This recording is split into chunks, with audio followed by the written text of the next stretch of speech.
Got it. Well, welcome to What's Happening, class of 1970 La Jolla High School. And there's Judy Bernstein, Helmuth Bernstein, Robert Noble, go by Bob today, Bob. That's fine. Great. Okay. And Mike Sparks. And I'd Everybody. like to thank Mike, first of all. I said, Mike, you want to be my next interview? And he goes, That's hey, so much. why don't I get Bob and Judy online and we'll all go? And I thought, great, good idea. Yeah. So this is all thanks to Mike. We protect Thank you, him. Mike. You're welcome, you guys. I felt that there was like safety in numbers. So this worked out really well. Yeah. I feel safer too. Thank you.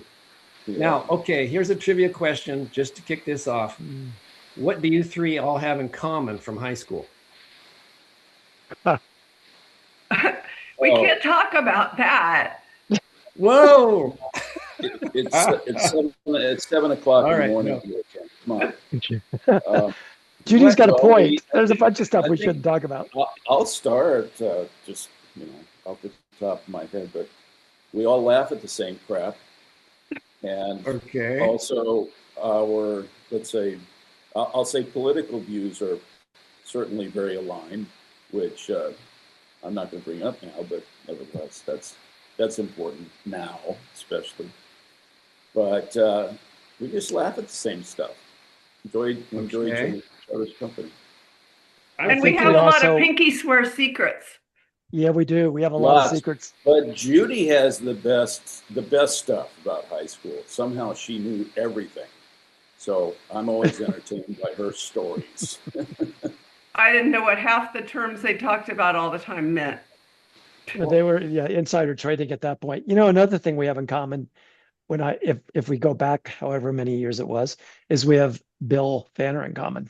Yeah, Yeah, we really hugely. do. We Yep. do.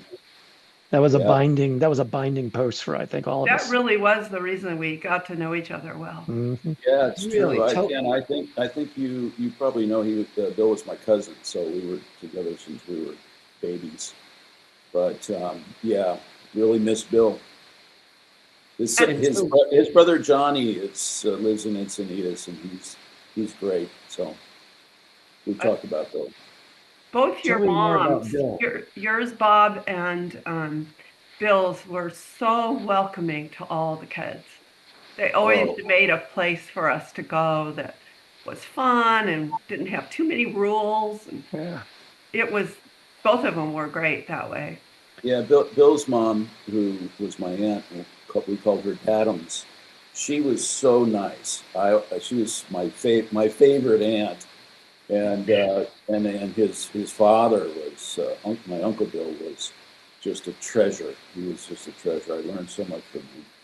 But then my mom just loved you guys, and she would stack the vase in the kitchen full of cookies because Mike, when he'd come in the back door almost every day, he'd run straight for the cookies. So she'd always buy him cookies every day. And It he got to a was point where I was going up to Bob's house to see his mom. I didn't care about Bob anymore. It was more no, about just hanging out with his mom for yeah, years. For exactly, years. I mean, literally, exactly. Bob would be who knows where. I'd go back to La Jolla, and the first place I'd go was up to see Bob's mom. It was great. She was my mom away from home. It was wonderful.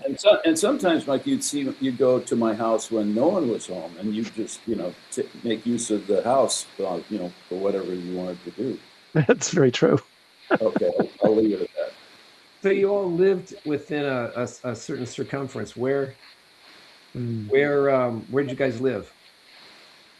Well, I was just below All Hallows Church off Nautilus, Avenida Andorra. Okay. And Bob, where were you? We lived on El Camino del Teatro when we moved to La Jolla for about seventh grade, and then we moved up to Hartley Drive up on Mount Soledad. When Uh-oh, my was that still walking distance? Mike, how did you get to the cookies then? Well, I had a cool little Fiat or MG, whichever Okay, it was at that point. Um, really, really cool. And I lived on Pescus, and there was actually a way you could navigate through people's backyards to get to Bill's house. I mean, literally, I was walking through people's backyards through these little paths, and and then you'd have to drive to Bob's. Bob was an outlier, so far away up on Hartley Drive. Yeah. Well, the cookies were there. Cookies were there, and sugar called. So yeah. Well, tell me about Bill. Give me an adventure you guys did with Bill. Ooh. Lots of going to the desert with motorcycles, and Yeah. do I remember dune buggies and Broncos and stuck trucks, and Oh yeah. maybe there was some beer. We weren't really legal yet, but I think it was Bill was with Stephanie. You know, well, of course, Bill's with many, but then Bill Lambert. I think Judy, you and Bill Lambert were in his. Like it had an SUV type of thing, like a Jeep or something, and we'd go out to the desert often. It was loads of fun.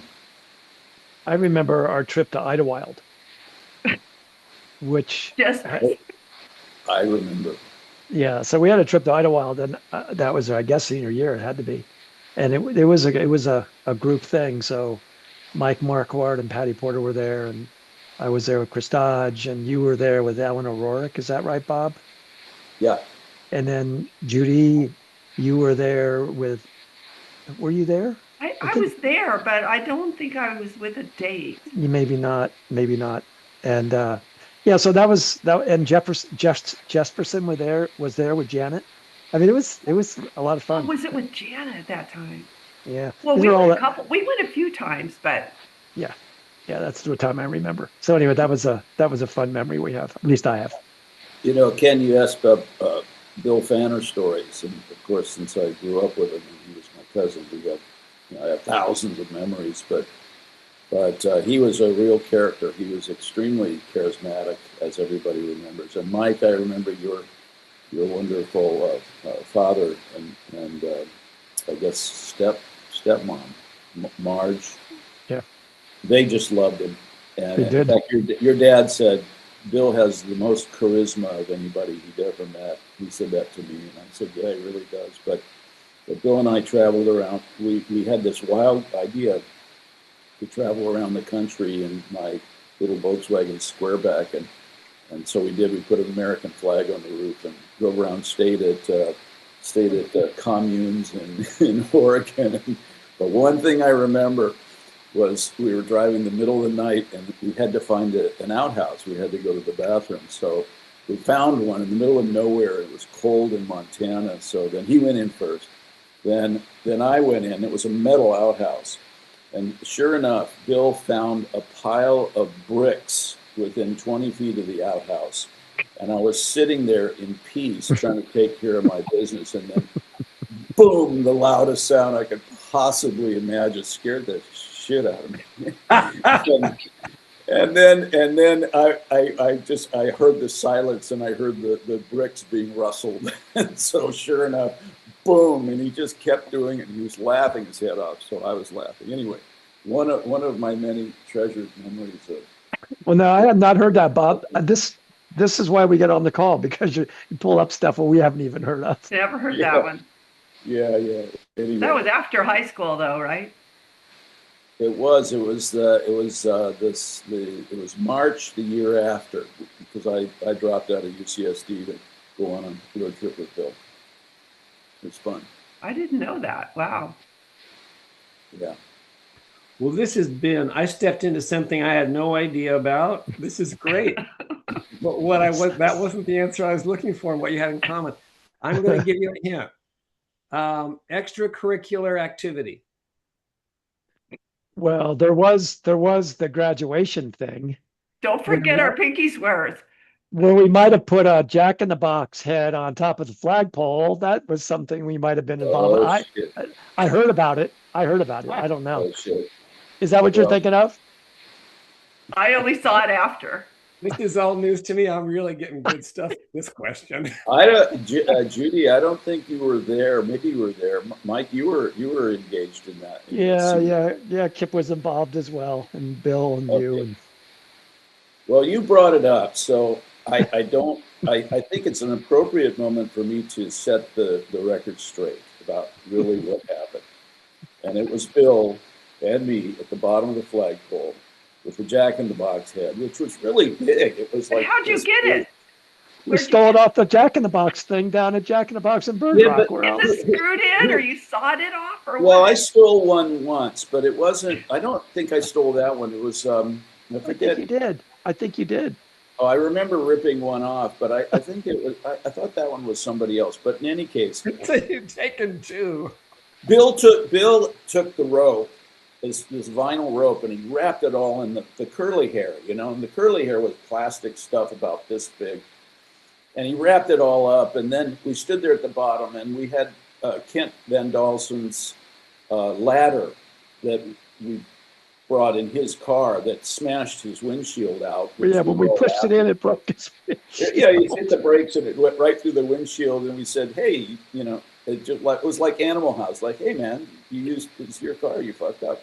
So in any case, so Bill and I put this ladder on the base and we put it up on the thing. And then I looked at him and I said, "Go." And he said, "I'm not going up there." And I said, "You nuts?" He said, "You're better at climbing trees than I am, as I had been as a kid."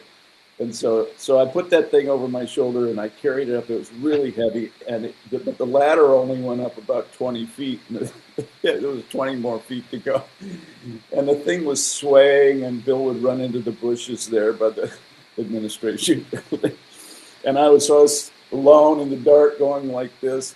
So I kept And we're all going up. hiding. We want no part of it at this point. You're on your thing Yeah, by yeah. yourself. Everybody else, they were gone. Everybody else was gone. Anyway, so I got to the top, put my hand up there, and there was bird crap all over that kind of disc.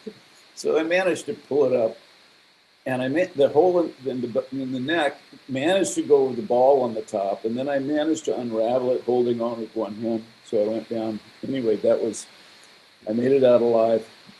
So, Did So you guys Bob, get caught? you climbed up 20 feet of a flagpole carrying the head freestyle, I did. and you managed to get that thing with one hand off your back or whatever and put it.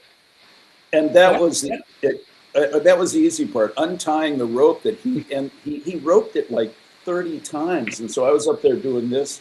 So I managed to do that. And I look back on it. It's funny to think that was my greatest act in my life, but I'll treasure it forever. Wait, wasn't there also a fire hydrant we put on top of the overhang of the door when you come out?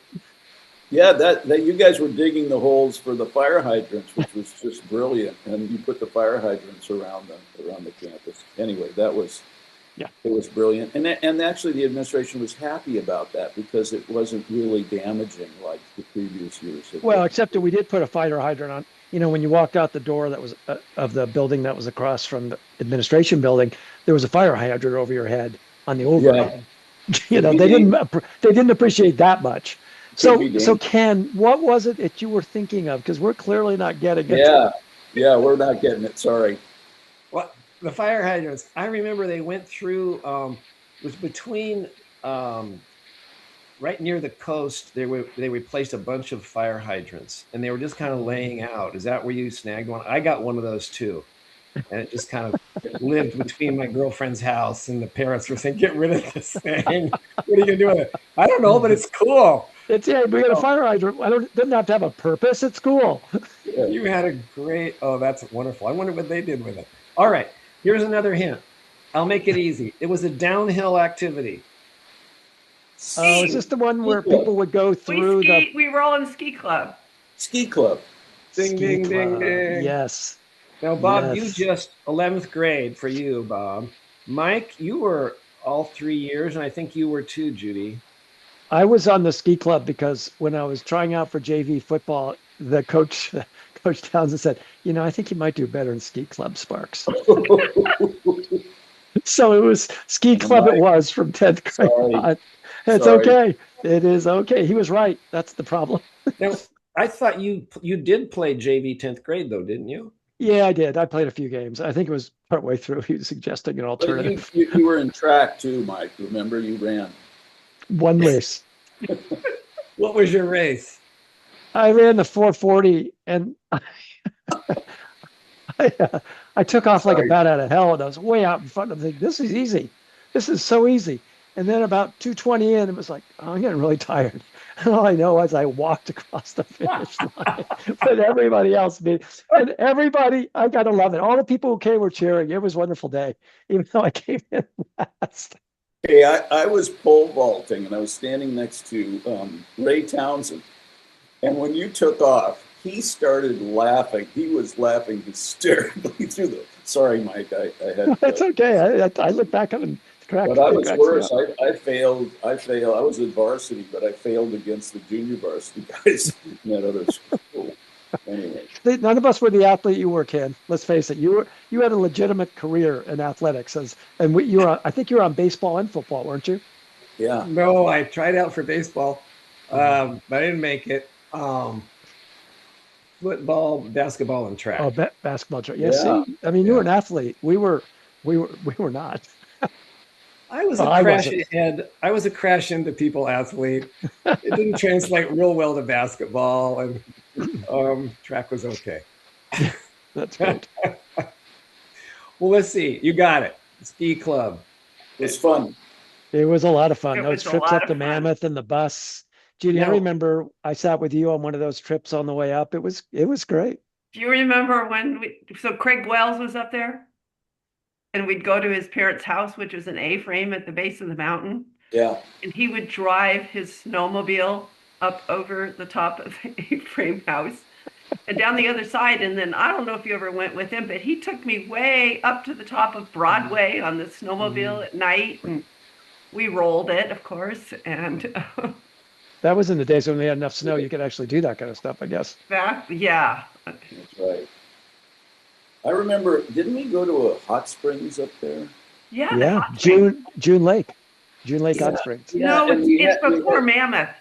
Oh, really? It's Oh, yeah, okay. it's before you actually get to Mammoth, Oh, all right. and it's Right. in the Right. And we river. had this German guy, Gunther Frick.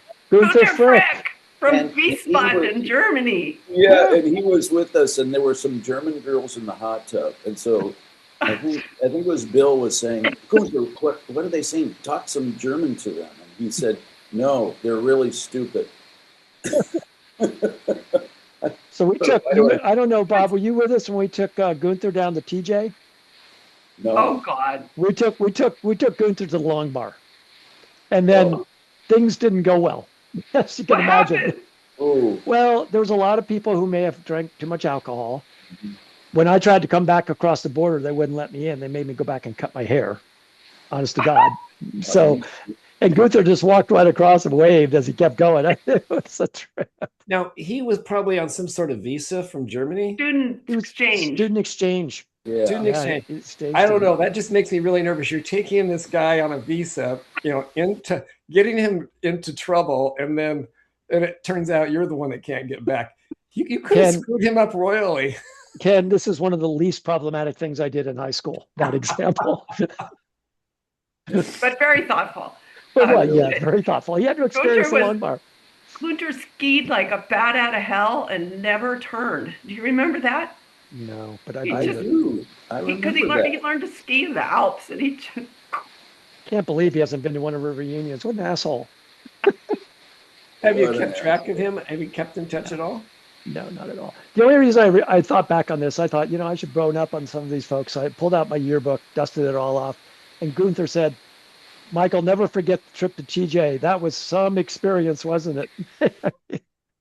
So I was think that about junior year or senior? He was there. well, I don't know. Those details are gone, along with a lot of other details. Well, Stephanie. it's right. It's right here. You can find it. I won't take the time, but Oh, you Yep, got there it is. Well, okay. Good for you. Judy, you were in touch with Stephanie Rose, and then I think Stephanie Glidden now, and Yeah. you connected with her, and she and I have become texting pen pals That's nice. over the last Great. year. Oh, it's just great. And anyway, she's the same, and it's kind of fun. I was thinking that at some point get her on one of We these should, types because of she's just up at Lake San Marcos, yeah. and you're only in China, so I'm only in do China. it. You could do it twice. It's so easy for you. Right. I'll do it at my house. Yeah, she's great. She's a writer too. Yes. Wow. And she's a really good writer. Well, Bob, that is a great idea. If you could maybe, because I don't have contact information for a lot of these people, Mhm. maybe you could just let her know to send to volunteer Facebook or text message or whatever. Yeah. Yeah. I'll text her. We text. That's one of the episodes I'm going to look forward to Regular. watching. Totally going to look forward to watching that one. That'll be fun. Yeah. Yeah. Yes. Now, who was that again? You were talking about? Stephanie. Stephanie Rose. Stephanie Rose, but her name is Stephanie Glidden. She lives in Lake San Marcos. Okay. She was Bill Pfanner's girlfriend. She was And Bill she lived Pfanner's- next door to me Yeah. on Avenida Andorra. In fact, that was junior year. We would all come to your house every summer night and we would hang around in front of your house. Bill and Stephanie, yeah, you don't remember that? That was, You mean like in the car? everybody would sort of bring their cars. We park in front of yours and Stephanie's Yeah, and we just kind hang of. out. Right. We'd just hang out. It was great. It And was a Brian place to go. Gruneweg lived right across the street. Yeah, I remember that's where I met your parents. That's where I met, Stephanie's family. It was a lot of fun. It was just a place to go where you could pretty much count on somebody would be Mhm. there. Well, I'd like to go around here and just kind of let you guys talk about what's up. I'm not going to let you get by without talking about your books, Judy. And Bob, probably like China. Okay, what's that about? And Mike, Hawaii. Okay, So Judy, let's start with you about just what's on your mind. What's up lately? Well, I'm still writing. I'm not writing such serious stuff these days. I'm doing a fiction novel that's aimed towards middle schoolers. I'd like to get kids reading more, so Hmm. that's my aim. Still in a couple writing groups, but don't think I'll ever give up that life. It's been a great journey for the last, 30 years? So who would have thought the math girl would have liked writing? Especially after some of the English classes I had at high school. Now, Judy, Mike and Bob, can I you- assume you both have read her books? Well, I was going to say Judy's books on the Lost Boys of Sudan. I guess two books are absolutely excellent and Incredible. must reading. Yep. And then and also Judy did book tours and talked to groups with the actual Lost Boys. As a kind of amazing thing that she did. And an interview with Ken. Yeah, Ken, I know you were part of that. Yeah, you did the interview thing. I heard about that. Yeah. Well, let's just update maybe some people in the crowd that don't know what that was about. Judy, can you just give a synopsis of their journey and yours with them? Yeah, so I was writing during the 90s. There was a historical book I was working on, but then I met some young men in 2001 that had fled the genocide and war and walked 1,000 miles when they were 5, 6, and 7 years old and came here to San Diego to get resettled as refugees. And I met them like their third day. They'd never seen electricity, water. I had my 12-year-old son with us. So 2 books came out of that. One of them was mostly in their voices about what happened, about their journeys when they were young. That was called They Poured Fire on Us from the Sky. And that's where my voice kicks out. The second one was our first year in America and how we misunderstood each other so much, coming from such different worlds. So. Well, catch us up a little bit on how they're doing, would you? Can I do that in a minute? Yeah, you had your voice to recover. Give Judy a break. Okay. Yeah, let's talk about Bob. Let's talk about we'll go China. back. I do want to get back to that though, Judy. So Okay, go make some tea or something. Yeah, we'll tag team. All right, Bob. So yeah, how's China these days? I love China. I love it, and I married a delightful Chinese American woman who Mike and Judy know very well, Yee. She's sound asleep in the other room in a hotel right now. But in any case, about 10 years ago, I started coming here on actually business to begin with, which is too long a story. But been living here off and on most of the time the last several years. And we take care of my wife's aging mother. She's 94 and she has Alzheimer's. But she has good days. And so almost daily we take care of her, which is nice. And China's fascinating. It is where we live in this whole area along the ocean, where most of the population is. It's just so advanced in every way. It's clean. The public transportation's unbelievable. Subways. The people are friendly, except the drivers are terrible. It's still like old China.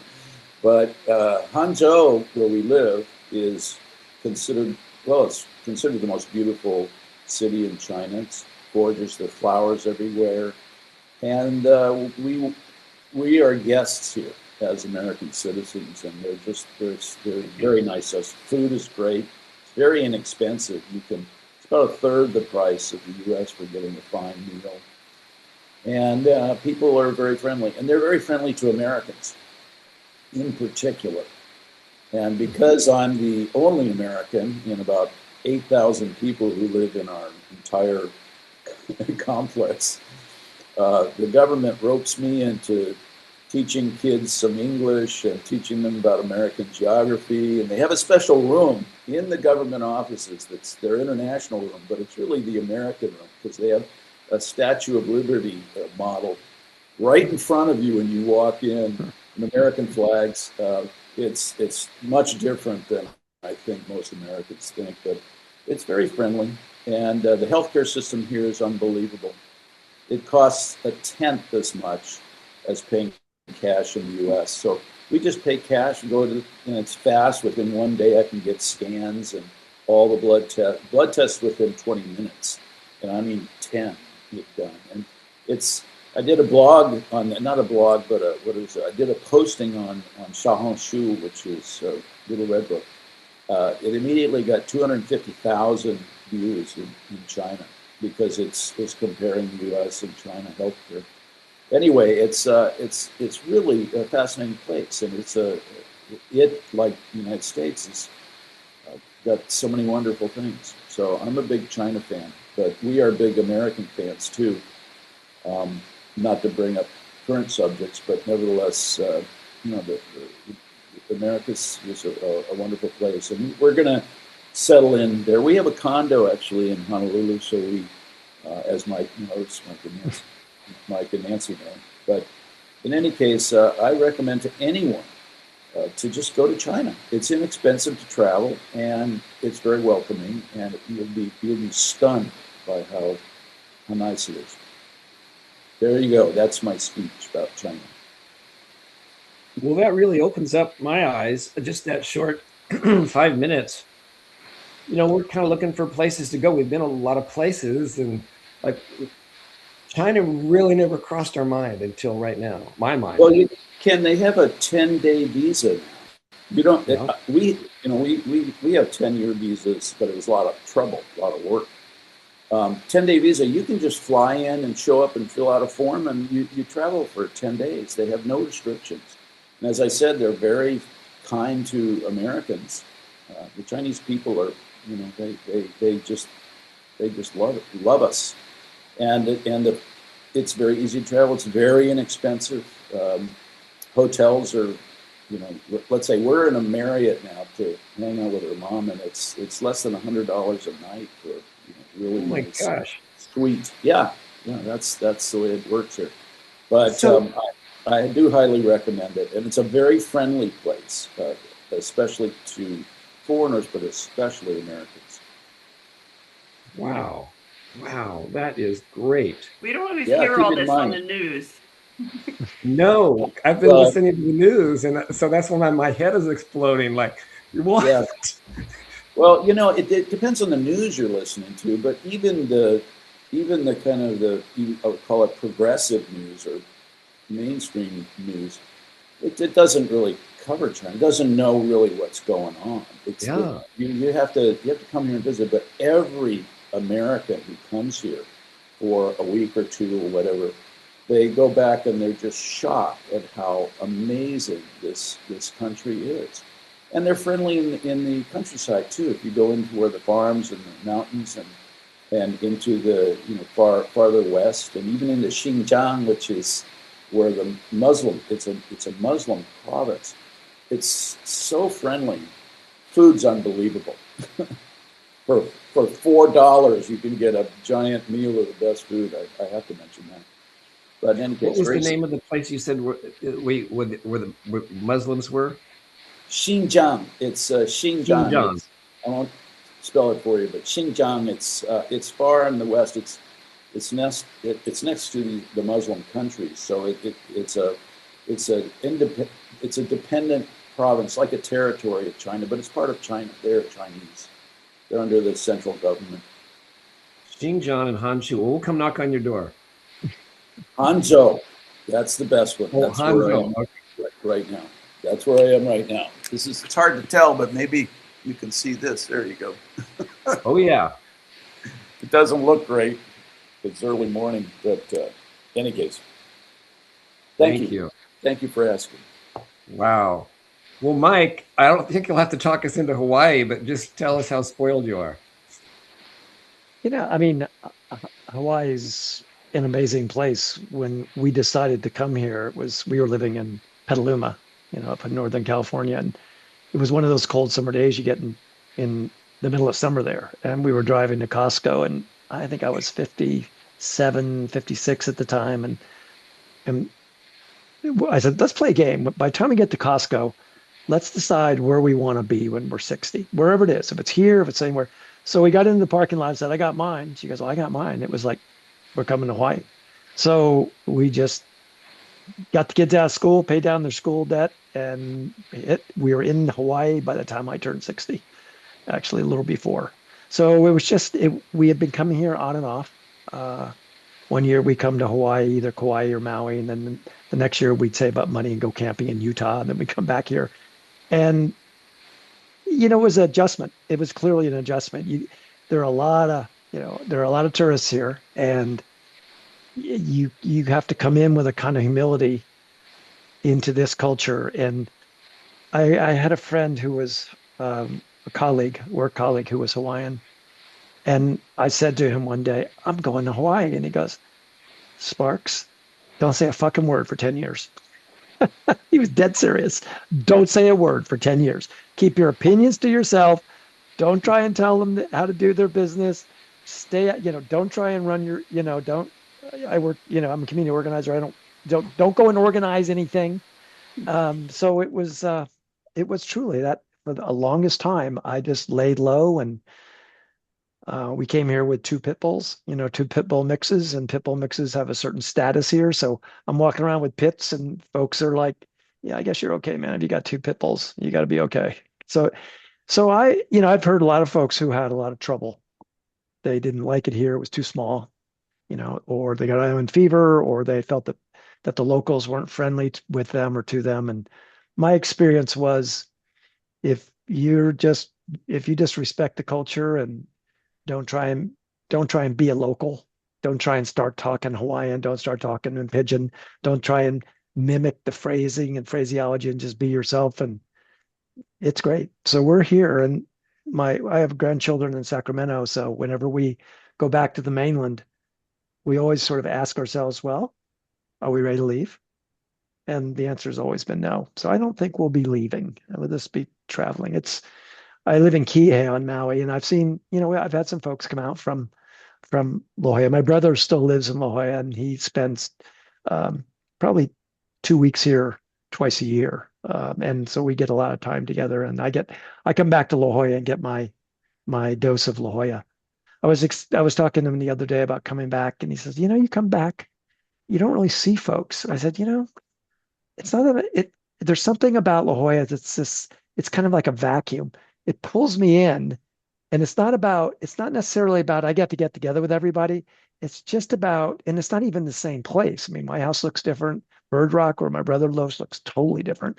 It's just something about the community keeps me coming back. I just enjoy coming back and going down to the shores or going downtown, and certainly going down and walking along Windansea and Sea Lane and that whole scene. And it's not like I go through this big reminiscing thing. It's just somehow it satisfies that part of me. I don't know what it is. The air. It's just the It salt must be air. the air. It must be. I get plenty of that here, but La Jolla air is different than Maui air. I'll tell you. The sun's a lot different down there than it is in the north in Portland, Oregon. Yeah, for When I sure. went there for the reunion, I just looked up and went, what am I doing in the Northwest? This is So is that where you paradise. are now? You're in Portland now? Yeah. So Okay. So, How long have you been there? can you live in Portland? we have a house in Portland. We got married, my wife had this lovely house in Portland right here near Reed College. And I had 20 acres out in the country. So now we're by residential. We just go back and Nice. forth. Oh, that's great. Just as a note, we had a place in Florence, Oregon, Ah, and in Prineville, in the middle.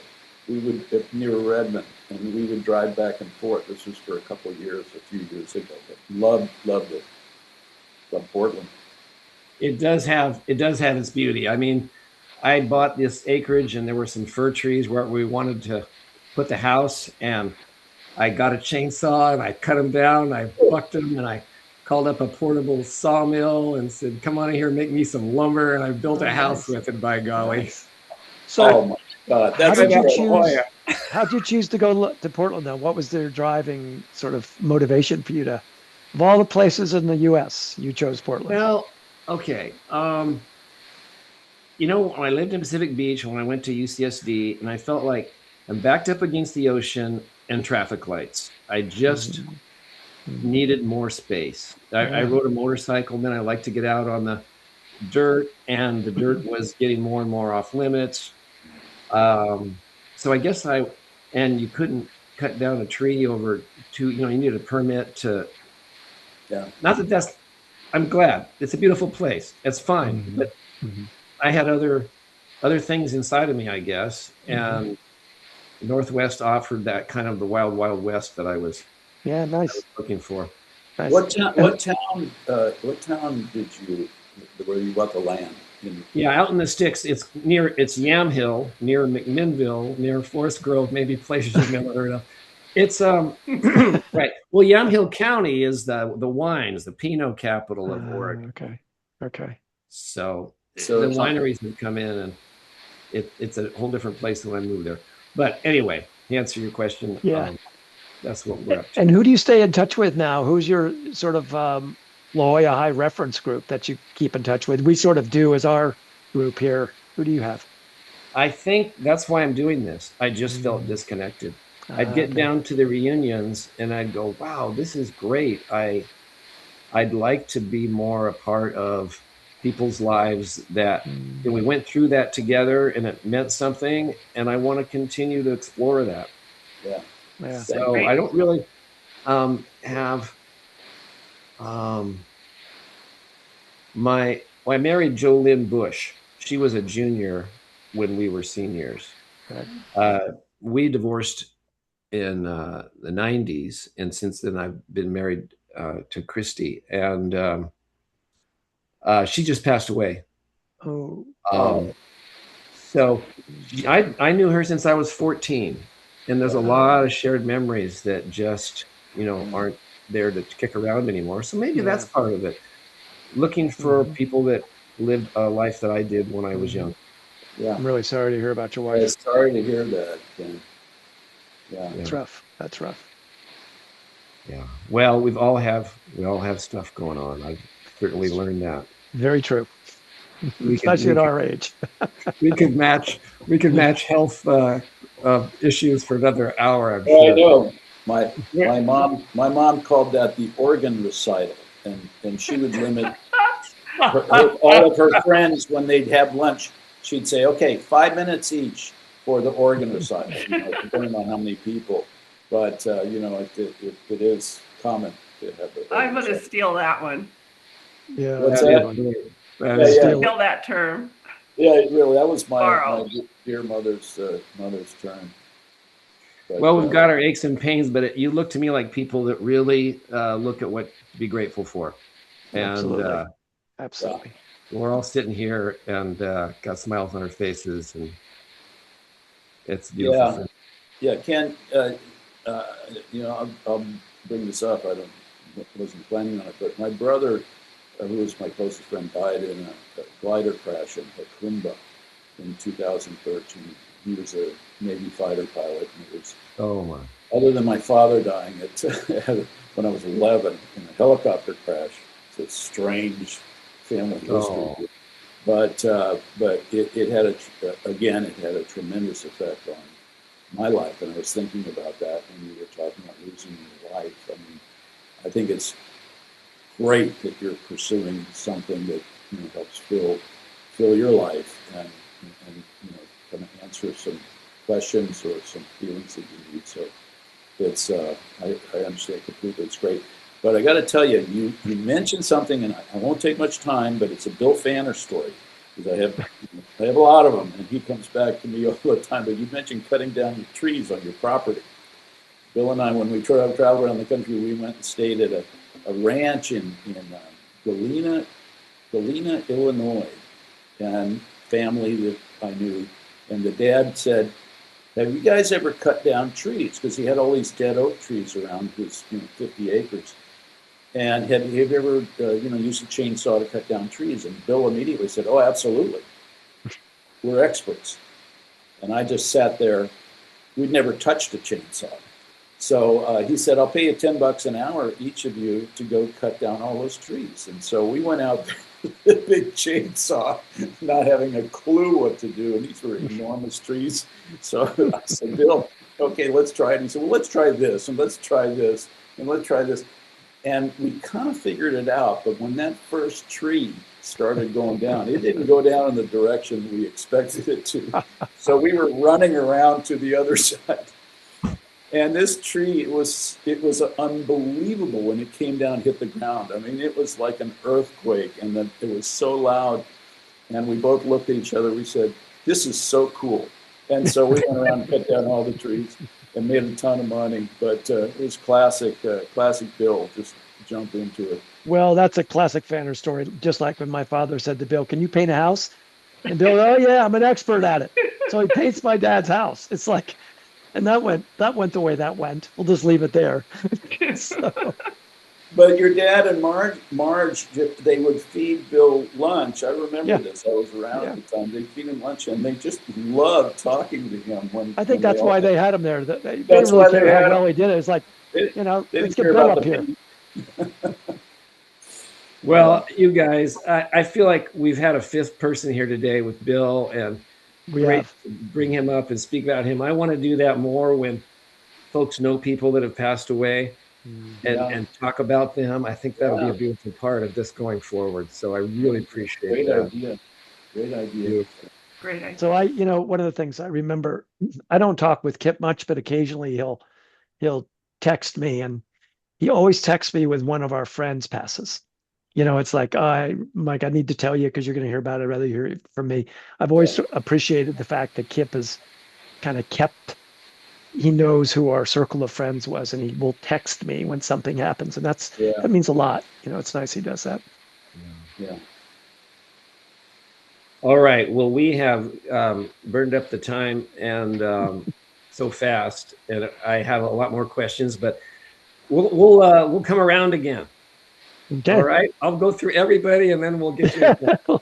You got a long time to go through everybody. Good luck with that, Chad. Good luck, Ken.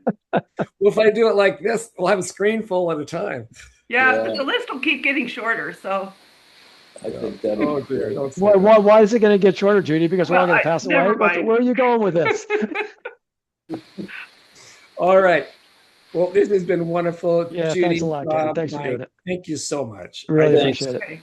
Thanks. What a Ken. great day for Great me. seeing you, and good luck with your rest of your interviews. Great I to can't see wait all hear of them. you Yeah. and everybody else at La Jolla High that might see this. Yeah, That's right.